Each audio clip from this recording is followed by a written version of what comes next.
Hey there, Nebraska friends. Meteorologist Kit Cloninger here with a quick forecast update for you. We've got a moderate risk for severe weather today, mostly in eastern Nebraska and Kansas, but it does include the Tri-Cities, which is where I know a lot of you follow me from. So just wanted to give you a quick video update on that system, as we've got like I said, that moderate risk here across eastern Nebraska and northeast Kansas, and then the enhanced slight and marginal tiers out from that. So we're looking at a radar depiction here as well, but let's actually switch over and start with a look at the satellite imagery. So we'll go ahead and put this into motion, as we've seen some breaks in the clouds here across south central Nebraska over the last several hours, allowing in more heating. That's going to allow for more energy for these thunderstorms to really get going.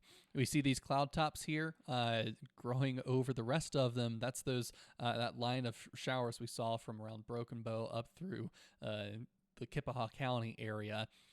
That's part of the system we're looking at, but we also have potential for storms to develop where they have not yet. We see just here, maybe around the McCook area, it looks like maybe around Cambridge, not exactly sold on exactly where that is. We'll look at radar in a moment, but we already see some towers of new thunderstorms developing in that area. So let's go ahead and switch back over to the radar view where we have that Storm Prediction Center outlook here. So we've got this moderate category. We'll zoom in a little bit. Hastings is included within the moderate all the way down to Red Cloud. Now that's the level 4 out of a 5 category system, so there's only one tier higher than that. But York, Geneva, Hebron, Beatrice, Lincoln, all the way down to Tecumseh Falls City is where we see that moderate risk. Nebraska City, Omaha, Wahoo, Fremont, Columbus, Grand Island and Kearney, Holdridge down to Alma is where we have that enhanced risk. And then there's Norfolk, Albion, Ord, Broken Bow, Cambridge, McCook, and Norton and Atwood, Kansas, all within that slight risk. Now, this does extend all the way down to Oklahoma City, but I know not many people follow me from Oklahoma. But we also have all this rain already starting up here in places that are a bit saturated already. We've seen some heavy rain over the last couple of days in some parts of Nebraska.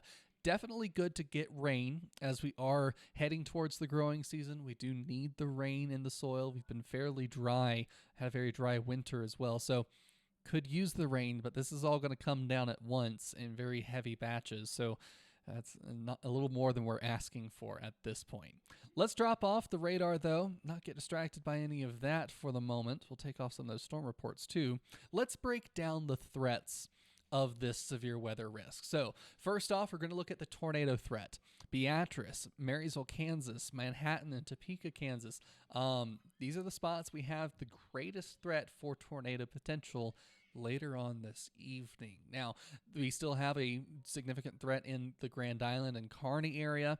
If we look at the significant tornado threat, it's just outside of the Grand Island Kearney area, but Hastings is within that as well. Also Lincoln, down to Topeka, Salina, Kansas, all the way down into northern parts of Oklahoma. This is where we're looking at the chance for very strong, possibly long-lasting tornadoes. That would be EF2 strength or greater. So very strong tornadoes have a potential within this area. If we look at the hail threat, now this hail contour, we notice we don't have that red outline anywhere, but still we could be looking at the potential for large hail in this green area here. That would be 2 inches in diameter or greater. And then the wind threat. This is one of the more widespread, highest threats we have today, a significant threat with that as well. But from Hastings to Lincoln, down to Topeka and Manhattan, Kansas, that's where we're going to be seeing the greatest threat for large damaging hailstone, I'm on wind now, where we could see very high wind gusts in excess of 60 miles per hour is easily the case. Over 75 miles per hour is possible within this green region here. So very strong winds with these storms. We could also see it turn into a more linear wind threat as well. Also, we could see isolated supercells producing the tornadoes, the hail, and strong downbursts of wind as well. So we have that moderate risk here. Again, that's a level 4 out of a 5 category system. So this is something to really keep in mind right now.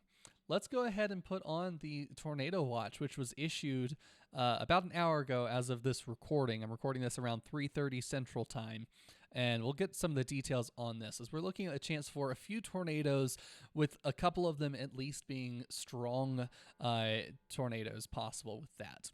Coupled with this, where you could see like some isolated supercells producing a tornado, but those also produce damaging wind. We could see in excess of 75 miles per hour at times with some of these storms, and large hail events up to 2.5 inches in diameter. So that's nearly the size of a baseball. So very, very large hail is possible with some of these isolated storms. So that goes down to Hill City, Osborne, Smith Center, Phillipsburg, Norton, Oberlin. That's in Kansas. For Nebraska, we're looking at Broken Bow, Loop City, Nance County, all the way up to Nance County, York, Sutton, all of the Tri-Cities area, and all the way back to the McCook area as well, there in Frontier County, also included. So keep this in mind. A watch means the conditions are favorable and are beginning to come together for these storms. Whenever a warning is issued, that means that it is happening. At the recording of this, we see around the Cambridge area, there's already a severe thunderstorm warning. We can look at the radar on that, and it's not presenting a major visual threat, but that is still already for 1.5 inch sized hail. Now, of course, this is set to expire likely after some of you are watching this. It's until 4:15 Central Time. So again, you likely already have seen that expire, but make sure you have the Weather Nation app or any other local TV apps that will give you those push alerts of when that storm is is coming into your area, or any new storm that may eventually form. So let's clear off some of this. We'll go over and look at the models to check out the forecast really quickly of where this is going. So we'll start off here. This would be around the 4 o'clock hour for Central Time. We'll step this out a few hours here. So this will be 5 o'clock. We see that storm system looks like it's going to continue to intensify. So right there across the southern tier, places where we already saw some large hail and heavy rain just yesterday there around the Harlan Reservoir. And then that continues to push east across the 281 corridor. So this would then be, let's see here. This is 4 o'clock, 5, 6, 7 o'clock this evening. It's crossing the 281 corridor. 8 o'clock, it's getting to the Highway 81 corridor, so York to Hebron to Fairbury. But notice here how we sort of have this snaking shape of the line of storms. Again, this is around 8 o'clock this evening, Central Time. That's a strong indication of high winds coming in and pushing parts of the storm system forward. So it definitely looks like it could present that high wind threat, and that's why we have that 45% threat with that Storm Prediction Center outlook. So this will eventually clear out later on into the evening. We'll see a little bit more rain coming in on the backside of this. Again, this is the more easy rain coming down after the system pushes east with all of the severe weather. That's the rain we want, but unfortunately, we will get that heavy, heavy rain all at once right off the bat. So if we take a look at where we're at presently, so we'll look at the current dew points. We've got a lot of moisture already coming in. So we've got dew points in the 50s here, 60s into Kansas, but then very dry air on the backside of this. This is also imposing a fire threat for parts of Colorado into Kansas and into the southwest. Very dry conditions. We saw some fires in southwest Nebraska just yesterday from all of this. So hopefully that rain that's coming through will help stifle any smoldering embers that might just be left over. Let's look at the temperature now, as we are seeing some very warm temperatures in Kansas into the 90s here. This is Rice County, Kansas, south of Ellsworth.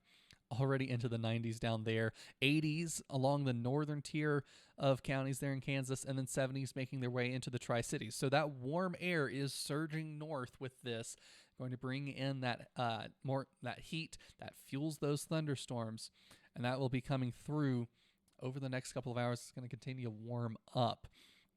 So Let's take a look at the winds as well. We'll look at the wind gusts. That tells a bit more of the picture as we see wind gusts upwards of 35 miles per hour here across western Nebraska into eastern Colorado. Grand Island, a wind gust of around 25 miles per hour, so still a bit breezy out there. It is spring in Nebraska and Kansas, so we do expect it to be breezy, but we'll continue with that breeziness over the next several hours today, and even on the backside of this into tomorrow as well. We've got this low pressure that's here across Kansas that's spinning up. We can see sort of that spin around with those wind barbs, and that's going to be driving the force of this. One more time, let's clear off some of this junk that we've got on here. We've got that watch, and it looks like as I was describing this, we've actually extended that into the Lincoln area and into parts of Kansas. So let me just get you the details on this. This is going to be in effect until 11 p.m. tonight. So the Lincoln area until 11, the Tri-Cities until 9 p.m. And again, this is the potential for a few tornadoes likely. The large hail parameter, though, is upped on this one up to 3 inches in diameter. So that's larger than a baseball size. And then 70 mile per hour winds likely, a little less on that tornado watch for the 70 mile per hour winds rather than 75 for the one around the Tri-Cities area. So keep that in mind. Again, a watch means the conditions are favorable. We were just looking at that a moment ago, and it's starting to look like it's all coming together. We'll go to the significant tornado parameter, and this is just it puts a number on what the conditions are that are needed for a tornado, and we see we've got some very large or high values for that significant tornado parameter. Again, it's sort of some weather wizardry. It just puts a number on that potential for the hazard. Will it come together? We'll have to keep an eye on that and see where things go in the coming hours. So to do that, be sure to follow me here on my Facebook and on YouTube. I'm going to upload this to YouTube and I'll post it to my Facebook. So make sure you're following both of those. Later on this evening, around 7 to 7:30 Central Time, I'm going to do a live video on YouTube, so you can follow me and watch there. We'll just discuss all of the active storms, all of the active warnings going on, and we'll step through the process of the system as it progresses through the eastern part of Nebraska into eastern Kansas as well. Of course, your local TV affiliates are going to be a good source for new information. You can also watch Weather Nation as well. We'll also be tracking that at my job, but again, I'm off air for the day-to-day. So thank you so much for watching. I'll quit rambling on for so long now, but I appreciate it. Hope you all stay safe and have a great evening.